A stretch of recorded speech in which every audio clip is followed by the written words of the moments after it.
How's it going, everybody? Aaron here. I was watching this Japanese guy take apart old Game Boys and Switches, and it kind of dawned on me that I can take any console and just turn it into like a handheld version. I'm going to be making a handheld NES console complete with screen, custom casing, and really that's it. I don't think there's any other parts to a handheld console. So we've got all the pieces of the puzzle here. Some of them can be moved out of the way. Some of them aren't really necessary right now. We're just going to crack the cases on a couple of these and see what we got to work with.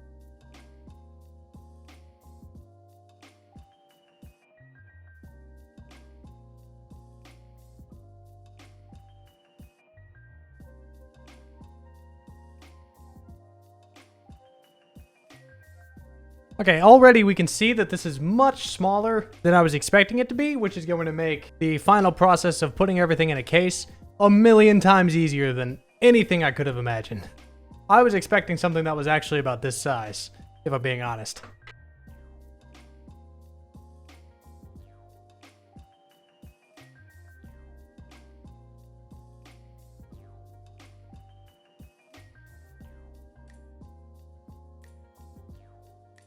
That right there is our main computer for the game. This is the cheap Chinese electronic that makes everything work. I probably won't be the first person to come up with this idea, and I certainly won't be the last. I promise you this will probably be the most dangerous iteration of this you will ever see in your life. They've got these little remakes and knockoffs of the old NES systems, and you can just hook them up to a TV and play them whenever you want. But where's the fun in that when you can just take your system and plug it into a wall and play it on the screen that it already has? You know, like a Switch or a Game Boy or a DS. This is about the time that someone usually comes around to tell me, hey, what you're doing is really dangerous and stupid, and you need to stop before somebody gets hurt or something burns down. But there's no one around to do that, so we're just gonna go with it. Because who needs an engineering education when you have YouTube? This one's not a cheap project. I didn't have to buy any new tools for this one, but the material cost, even if it's knockoff Chinese garbage, is still pretty high, so I hope I don't, mess up somewhere down the line. I know I might look like Rudolph the Red-Nosed Reindeer right now due to a little bit of an acne breakout, but I still got opposable thumbs, so hopefully I can keep myself in check. I'm not actually putting this together with hooves. I'm not gonna have like antlers getting in the way of this project, so we should be good. And now for the interesting bit. I guess I should probably confirm that this screen works before I go taking it apart. I probably should have done the same thing with the game, but hey, we can still technically do that. We're about to do some dumb stuff. I'm gonna guess by the fact that this doesn't have this doesn't have the neutral marked. I'm going to guess that means that it doesn't matter which one I connect it to. We may be blowing things up already. I believe this is the power input for our little thingy. So I'm going to take this apart really quick and see if I can connect this to it in any way, shape, or form. This is ill-advised, by the way. I do not recommend this. I'm not seeing an easy way to connect the AC to this, but I think I've got an idea. It is going to be really stupid, though. But then again, when is anything I do not stupid? We might be 3D printing another part for this. At the very least, I'll definitely be drilling more holes into this.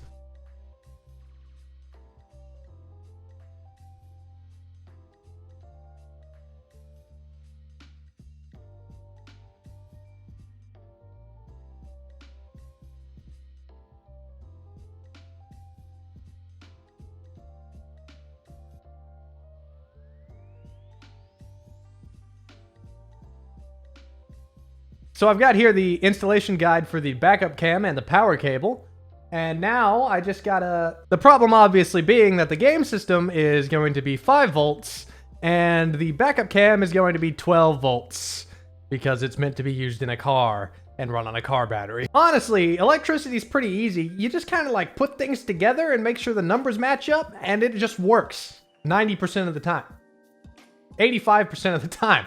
So with the magic of Chinese engineering, I have here a good old-fashioned 120 AC to 12 volt DC converter. Now, out of everything I'm going to be using in this project, this is the one that I am the most worried about in doing anything that involves fire. Who knows what could happen? We're using wall power to power a jerry-rigged handheld device. I'm just gonna go ahead and plug this into something real quick. If I start screaming for help, that's probably because I'm dying. I'm actually scared to plug this in, so I'm gonna go plug it in somewhere else just to make sure it doesn't explode before I do this. Okay, it didn't blow up, so unless that circuit was broken, we're good. Okay, so let's place this down. Plug her in real quick, and away she goes. Nani? We may have messed up the electronics or made a short in the thingy.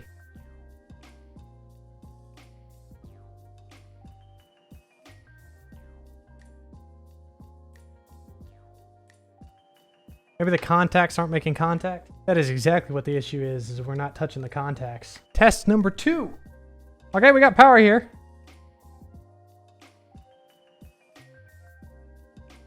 Is that faulty? Is my wiring faulty? We'll never know. So why isn't it working? That's the question. Why TV no turn on, huh? What is the magic spell to turn this thing on?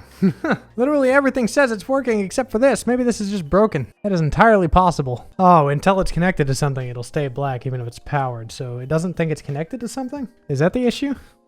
Is this not plugged in all the way? Oh, oh, oh, oh, yo! It's working! Oh, this just got a whole lot better. Here we go.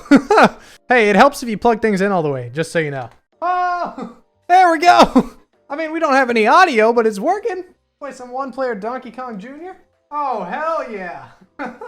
That's what I'm talking about. Okay, so the next part is just going to be taking this guy apart, so we just have a screen. I might even just leave it in the casing, who knows? And then building a case for everything. I'm going to unplug everything so I don't start a fire now.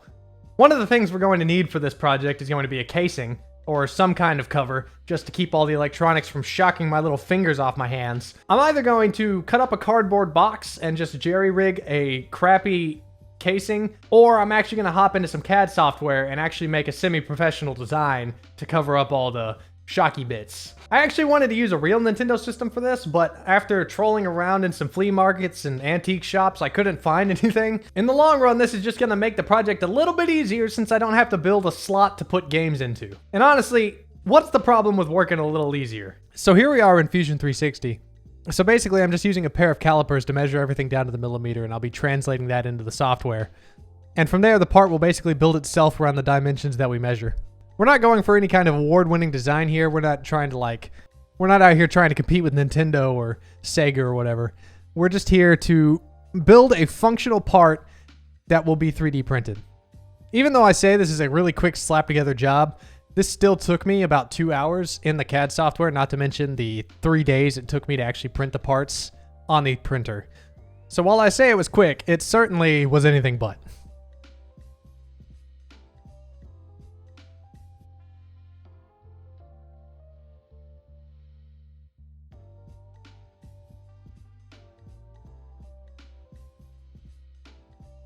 It took me 3 days, but I finally got the completed project done. Here we have the absolute mess that is the electronics of this thing. And really, it's only this much of a mess because I'm too lazy to cut up all the wires and resolder them together. We're gonna hope that forcing everything into this small box doesn't kind of like break the circuits, because I couldn't actually set some of the circuits down. Funnily enough, the thing that took the longest on this project is these 3D printed boxes, and not like the design of them, just printing them out because my 3D printer wants to break every 20 seconds. I don't know if you'll really be able to see it on camera here, but right here on this side of the box is where it'll lift up off of the 3D printer and just like completely destroy my print. This one I kind of managed to salvage a little bit midway through, and I got tired of messing with it, so this is what we're dealing with. Now all that's left to do is to put all the pieces together and plug it in, and it should work. So I've got the final product here, and I'm starting to realize the title of this video might have been a little clickbaity, because there's no way this is handheld. But it is portable, so we'll just say that handheld meant portable in the end. Now that I've got this, I can play a bunch of old pirated NES games wherever I want. I'm pretty sure if I brought this into an airport, I may be tackled and dragged into a room with no windows. Our newest gaming device will leave you speechless and lost for words. With state-of-the-art faulty wiring and the jankiest buttons you've ever seen. A screen that doesn't quite fit, and definitely not a giant shock hazard. We have the console for you. Just plug it in and turn it on. Guaranteed to work perfectly every time. Because you definitely did not superglue the button on accident, ruining the entire project. Now we can play whatever game we want. Baseball New, I remember that game. I have no clue what is happening. This was a pretty successful project that couldn't have gone any better, minus a few mishaps that may have involved a little bit of superglue. In any case, that's going to be it for this video and project. I hope you guys have enjoyed whatever this has been, and have a good day.